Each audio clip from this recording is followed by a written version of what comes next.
Do we know what jeans mistakes we may have in our wardrobe or on our bodies when we're wearing those jeans?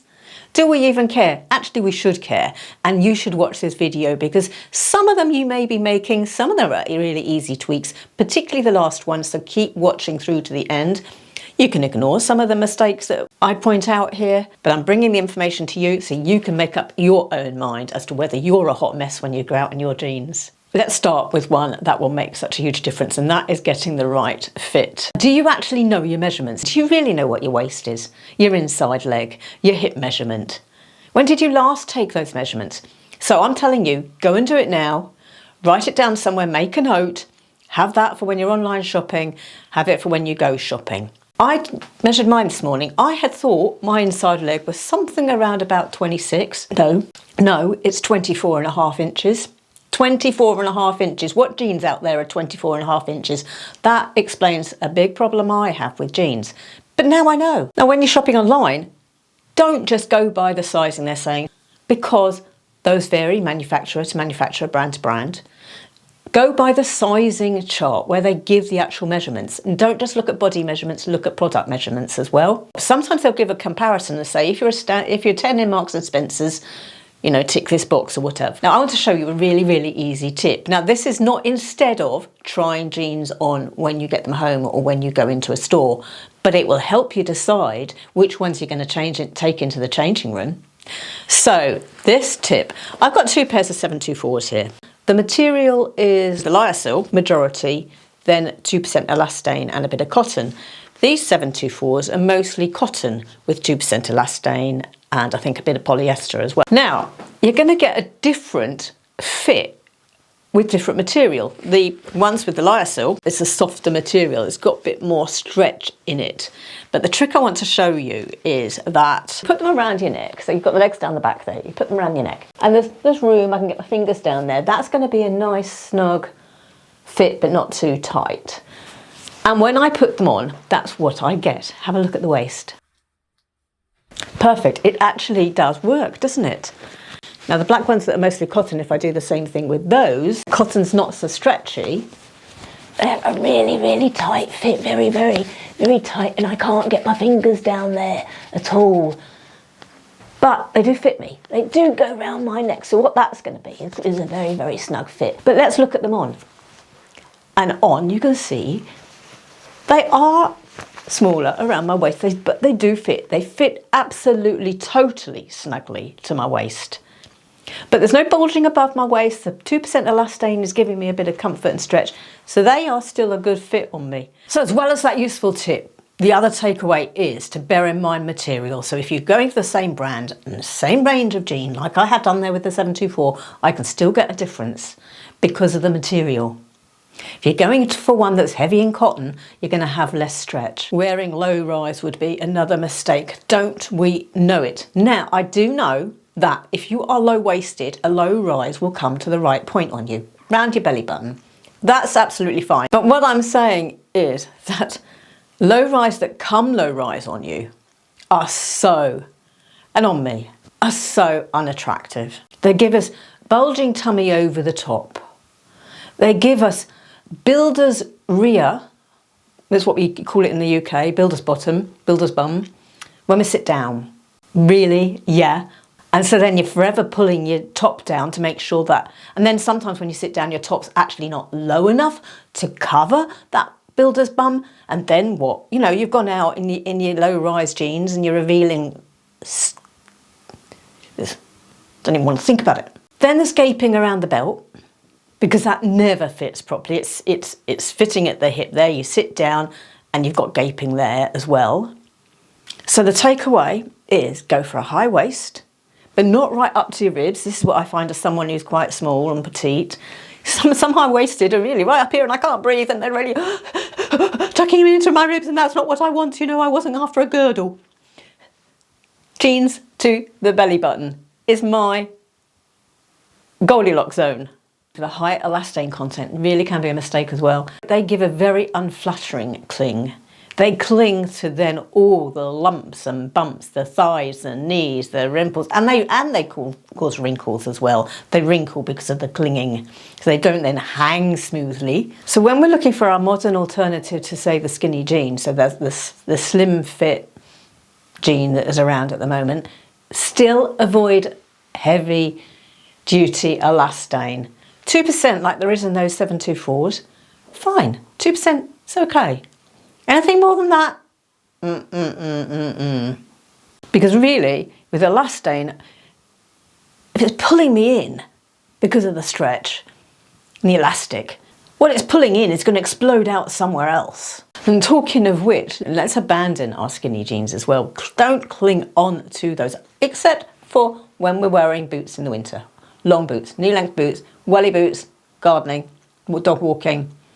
Or if you want to go for a boots, look out, useful for that. But those ultra tight jeggings are unflattering, uncomfortable, and the same points that occur with elastane occur really with these jeans as well. So we're looking for the modern slim fit like NYDJ, Marilyn, we've got Marks and Spencer's, we've got the Lily, we've got the Sienna. And then I think the 724s, Levi 724s, also a fantastic alternative as well. My next point would be not choosing jeans that make our waist to look smaller. So this is another example of why those low-rise jeans that I was wearing 5 or 6 years ago really looked awful and unflattering because there's no waist definition there. I have got a waist. I've always had a waist. I'm a bit of an hourglass, always have been. Whatever size I am, I still have a waist. You can't see it here. Oh no, there's emphasis all around my belly that's hanging out. And that takes me back then. So the waist definition, the 724s, they fall nicely at my belly button. The Sienna straights, the Lilies now, fall nicely at my waist, at my belly button. That's what I'm looking for. That will give me the waist definition that I'm looking for. But let's also have, all of us have a few pairs that elongate our legs as well. And so there I'm talking about flares and boot cut. We all need a couple of those in our wardrobe too. So we're not only thinking about emphasising the waist and making that look smaller, but maybe also our legs look longer too. Now, are your jeans up to date? Have they lost their shape because they're so old and they're baggy? And every time you wear them, they start getting baggy around the bum, so you've got to wash them again, so you only get one wear out of them. Or have they got rips and tears in that actually makes you look like you're going around looking like a youth? Are they just falling down your waist because they've actually lost support around the waistband? Anything that's looking scruffy, that you have to keep adjusting your body, that's faded when it's supposed to be dark. I mean, are your dark indigo jeans still really a dark indigo jean? Now, if you're enjoying these points, please do give me a like, and also please subscribe. I am really working hard at at getting my subscriber count up. I know the views, you know, you're enjoying the videos, you're watching them, but subscribing would make such a difference to me because it really will send a message to the brands at over 60. We are relevant, please, because this is a bigger channel. I've got to get to be a bigger channel and you need to help me. Share my videos, share on Facebook, share where you can. That would be absolutely fantastic. Let's get this community growing. Falling back on elasticated waistbands could be a mistake. And I'm talking about the ones where you can actually see the elastic. There's gathering around the waist. Yes, they may be comfortable, but there are alternatives. Change that for something like the TALBOTS have got some pull-on jeans where they've just got a waistband like that. You can't see it's elasticated. It's just going to have some give in it. A tie waist is a good alternative because that's designed to be shown, and you can then show off a bit of styling. You can tuck in a t-shirt, or you could do a zhuzh with a t-shirt, showing off the tie, and that's a bit of styling as well. If you are wearing elasticated waistbands, what would you do? You're not going to show it. You can either have your t-shirt and top or top blouse, whatever, hanging over the top to not show it, or do a bit of a tuck in, but pull out enough that you're pulling out and down so that you're not showing that elasticated waistband. Now, are you wearing jeans the right length? Do you have some jeans that actually when you wear them, they're dragging along the ground, they're just too long? Now, I find this sometimes with a boot cut. A boot cut that fits me well with a boot, comes down to halfway down the heel of the boot, if you say a heeled boot. If I wear them with trainers, no, I'm dragging along the ground, and you get ruching at the front and top of the foot, and you get the back of the jean being worn out because it's dragging along the ground. And who really wants to drag your jeans along the ground in mud and puddles and so on? No, you don't. You don't. So a boot cut often won't work with a trainer for that reason if it works for your boots. Flare, on the other hand, may well do because it comes down over the top of the trainer just enough that there's no ruching and the rear of it doesn't hit the ground as well. But you're going to have to play with these lengths to get the right length, and this is why we need a variety of jeans and jeans of different lengths, because we have got different footwear. The next category I'm calling floating hems. This is my own term.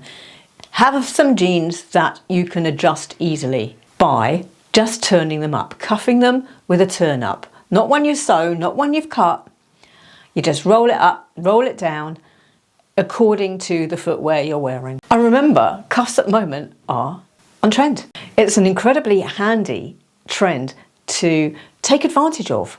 It can make us lazy, and that's great for me. And especially with my, what was it? I came out with 24.5-inch inside leg, cuffing, perfect. I've also got wide leg jeans, still common, still on trend, but misstyling them would be an error. So let's just refresh ourselves that how to style a wide leg jean is with a slimline top tucked in, or if we wanted to wear a relaxed fit shirt with a wide leg jean, to ensure that we tuck it in, show a belt, tuck it in, and that has the same effect as wearing a slim top. Both work because they're showing waist definition, which balances the wide leg jean. Another mistake would be not experimenting, being in a rut. So we do need to experiment with different colours, not just stick to indigo or black. Do try light wash, do try white, and experiment with shapes as well. Don't necessarily just stick with straight, because you know straight always works, it's classic, it will always work on you. You might have fun with a different shape jean. I mean, think of the barrel leg and horseshoe shape that is just looks so ridiculous. But I absolutely do adore the carrot jean that's come out of Marks and Spencer's, because it's slimmer. And I love the length of it on me. It comes to my ankle, so it gives me an ankle grazer. Not easy when I'm 24.5-inch inside leg, so I took advantage of that. And they're called a cropped, but of course on me, cropped is going to come to my ankle. Perfect. And remember, adding different colours to our wardrobe adds versatility. A light wash will give you a totally different look with a white t-shirt, really a casual vibe, a pair of loafers, to a pair of dark indigo jeans with, I don't know, a boot, a blazer and a blouse. The next one would be crops. Yeah, wearing a cropped jean at the wrong length. Wrong length would absolutely be mid-calf. The widest part of your leg, why do you want a jean finishing there? You don't. You really don't. So to me, cropped for me is going to be a useful length when I'm wearing boots, so I'll just do a turn up so I'm coming up to the top of the boot, or an ankle grazer with a loafer or a trainer I think looks lovely. Or with a sandal in the summer looks lovely. We want the shorter jean, say the cropped or the ankle grazer, to be lengthening. Well, the only way that it's going to do that, to be leg lengthening, is to go for the longer version. The longer version is going to be an ankle grazer. Now, opposite of trying out new trends is following trends too closely. Yeah. We could be so addicted to these YouTube videos that tell us, you've got to wear this, you've got to wear that, this is on trend, everyone's going to be wearing that we feel we have to wear it, and then we'd look ridiculous. In some of them we'll look ridiculous. And remember, a lot of these aren't trends. They're not going to last for years. The trend lasts for years. They're fads. It's going to last a season. So it's a waste of money. And all of these trends aren't going to be good for suitable for all of our body shapes and sizes and outfits and styles, lifestyle. Concentrate more on what suits us, what suits our lifestyle, as far as jeans are concerned, than the latest trend. And anyway, chasing every denim trend that comes along, because there's a new one every year, can be so overwhelming. Which one is going to work? Which one won't look ridiculous? Which one will fit my wardrobe? Which one will look okay in town? Which one won't make me look desperate to revert to my youth? Overall, it could have an aging effect if I was wearing something ultra trendy, because it would look incongruous with the rest of me. Now, I did say that there was a tip at the end that we can all do really, really easily, and that is, don't just wear a pair of jeans, style them. Remember to wear a belt. If you don't wear a belt, you're going to be walking around thinking that you've got to pull it up, and you're jiggling and they start falling down, unless they're really tight. But a belt, wear a belt. Now, you're going to find your buckle showing through. So how do you wear a belt? Well, you can slightly zhuzh the front of your t-shirt, front of your jumper around the belt and give yourself a bit of a shape, so you're actually showing the belt as a styling item. Or you can go for one of these flat elastic belts that you can get off Amazon. I'll link some down below. There are some better ones. This is just one example I was pulled out of a drawer, but the buckle's quite flat. But there are some that with even flatter buckles that you just clip up that are even better. And then also along the same lines as wearing a belt is, remember, as I said, to style them. So you've got wearing a pair of jeans and a jumper, or you've got styling a pair of jeans and a jumper. Then you've got necklace, you've got bracelet, you've got watch. Big difference. Now, if you've enjoyed this video, you're going to want to know what spring trends I'm keen on this year. And I've got a video for you right here.